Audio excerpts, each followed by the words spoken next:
da vida que a gente passa. E tava pensando por que certas pessoas precisam passar por coisas ruins na vida. E também por que às vezes uma situação é tão fácil pra gente lidar e uma outra pessoa que convive com a gente é tão difícil, né?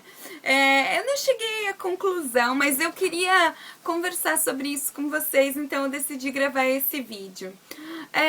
Uma das coisas que eu acho que é muito comum na vida de qualquer pessoa é ter decepções amorosas, né? E eu acho que decepção amorosa, ela pode ser a coisa mais horrível ou pode ser a melhor coisa da sua vida.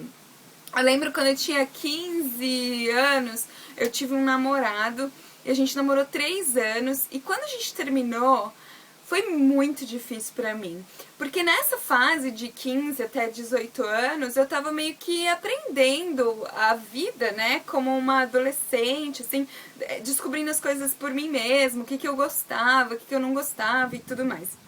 E eu lembro que quando esse relacionamento terminou, eu fiquei muito tempo sem saber o que realmente eu gostava, o que eu realmente queria da minha vida, porque todos os meus planos giravam em torno desse relacionamento. E foi muito difícil. Apesar, assim, de eu ser muito novinha, eu tinha planos com essa pessoa e, assim, minha família e a família dessa pessoa também eram, não próximos, mas, assim, a gente tinha se envolvido bastante entre as famílias e tudo mais. E aí, quando termina o relacionamento, todo mundo meio que sofre um pouco, né, com o término. E foi um momento, uma fase da minha vida muito difícil, porque além de todo o sentimento que você tem pela pessoa quando termina um namoro, independente de quem terminou ou por que terminou, tem também essa fase de se redescobrir e voltar a ser quem você era, né? E você precisa pensar no que você gosta ou no que você fazia só por causa dessa outra pessoa e tal. Então essa é uma fase de muita dor, mas também é uma fase de muita descoberta. Eu acho que demorou anos pra eu me recuperar e descobrir quem eu era de acordo assim, com as minhas vontades. Mas desde que esse relacionamento acabou, eu acho que foi uma fase muito exploratória pra mim, assim, de tentar coisas diferentes e de buscar gostos diferentes. Demorou anos pra eu conseguir superar essa perda, esse relacionamento, mas com essa situação toda, o que eu aprendi foi: eu não podia ter aquela pessoa de volta, eu não podia ter aqueles momentos de volta, nada que eu fizesse ia mudar o meu passado, mas eu não podia ficar esperando o passado voltar a existir, né, ele mudar de ideia, querer ficar comigo. Eu não podia ficar parada no tempo, eu precisava fazer coisas por mim mesmo. E foi assim que eu comecei a aprender a lidar com esse tipo de coisa, né, quando a gente se decepciona com uma amizade, quando a gente perde uma pessoa querida. Eu acho que tá tudo muito relacionado à forma com que a gente vê a vida. Eu acho que é muito fácil a gente encontrar pessoas para culpar, principalmente quando a gente está sofrendo mais do que o outro, mas eu acredito também que a vida, a nossa vida, ela depende só da gente, ela está nas nossas mãos. Eu acho assim, tem outras pessoas no nosso meio que vão influenciar como a gente se sente. Por exemplo, quando minha avó morreu, não estava nas minhas mãos decidir se ela ia morrer ou não, mas eu tinha que decidir como que eu ia seguir a minha vida depois disso. E eu acho que em todas as situações difíceis que a gente tem que passar, que estão contra a nossa vontade, mais do que procurar culpados para a situação, a gente tem que procurar uma forma de sair dessa situação, né? Claro que várias coisas levam tempo pra se concretizar. Por exemplo, quando você termina um relacionamento, demora pra você reconstruir um círculo de amizade que não esteja relacionado com aquela pessoa, demora para você se desligar dos lugares que eram especiais para vocês, demora para você começar a se enxergar como não mais como um casal, mas tudo isso é uma questão de decisão, né, gente?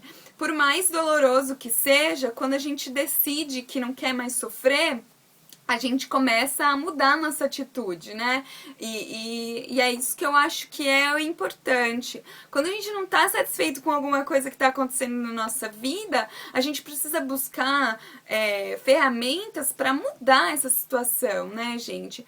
Eu acho que quando você tem, por exemplo, um amigo que é uma relação doentia, que é uma relação que não é saudável, depende de você se tocar disso e se afastar dessa pessoa de uma vez ou aos poucos, de ter uma conversa com essa pessoa ou não, e assim, aceitar, né, gente, os desafios. Eu acho que quando a gente sofre, a gente aprende muito sobre a gente, sobre o outro e sobre o mundo, e a gente precisa aprender a encarar os momentos de sofrimento como um momento de aprendizado, né? Bom, eu acho que a minha mensagem hoje, a minha ideia de conversa hoje é: o que você tem feito para mudar esse sentimento, né, de solidão, de tristeza e tal? Eu não acho que achar culpados para nosso sofrimento é a melhor solução. Eu acho que se culpar também pelo sofrimento não é a solução. Eu acho que o importante é você detectar o que te faz sofrer. Bom, o que me faz sofrer é ter notícias dessa pessoa, porque toda vez que eu tenho uma notícia eu me sinto mal. Então acho formas de não mais ter contato com a pessoa. Não atende mais ligação, não responde mais mensagem, exclui do Facebook, procura não ver as mesmas pessoas, não estar nos mesmos lugares. O que me faz sofrer é como eu me sinto em relação ao que aconteceu. Então comece a contar pra você uma história diferente. Se a sua percepção do passado te incomoda, talvez você não tenha uma percepção honesta sobre esse passado. Talvez você precise recontar pra você mesmo esse passado e tentar mudar a sua visão sobre você e sobre as situações. Eu acredito que toda vez que a gente tem que tomar uma atitude, toda vez que a gente tem que tomar uma decisão, a gente coleta as melhores coisas dentro da gente para tomar uma decisão que pareça melhor, pareça mais acertada. É assim com relacionamento, é assim com trabalho, com qualquer outra situação. Então eu acho que quando um relacionamento acaba, em vez da gente se culpar pelo resultado final que não saiu do jeito que a gente queria, eu acho que a gente tem que ter em mente que a gente fez o melhor que a gente podia com as coisas que a gente sabia naquele momento. Muitas vezes quando a gente é traído num relacionamento e a gente descobre que foi traído, a nossa sensação é: eu fui uma idiota, eu fui uma tonta, eu nunca desconfiei. Mas naquele momento você não sabia e você agiu como se nada tivesse acontecendo. Eu acho também muito importante a gente ter em mente que o fato de você deixar de sofrer por uma situação que você passou, principalmente uma situação romântica, não anula a importância que aquela situação romântica teve na sua vida. A única coisa a vida continua e você não pode ficar parado naquele momento de sofrimento pro resto da sua vida. Claro que quando você lembrar vai te trazer emoções e sensações talvez difíceis de lidar e sensações ruins, mas você não precisa ficar lembrando toda hora. Bom, minha dica a gente tem que ser forte e todo mundo tem uma pessoa forte dentro de si mesmo. E buscar essas respostas, buscar essas alternativas é a melhor solução, porque a única pessoa que está interessada de verdade na nossa felicidade é a gente. Pai e mãe ajuda muito, mas na verdade só a gente pode fazer por nós mesmos, né? Então essa é a minha dica, gente. Pare de sofrer! E até o próximo vídeo. Um beijo. Tchau, tchau.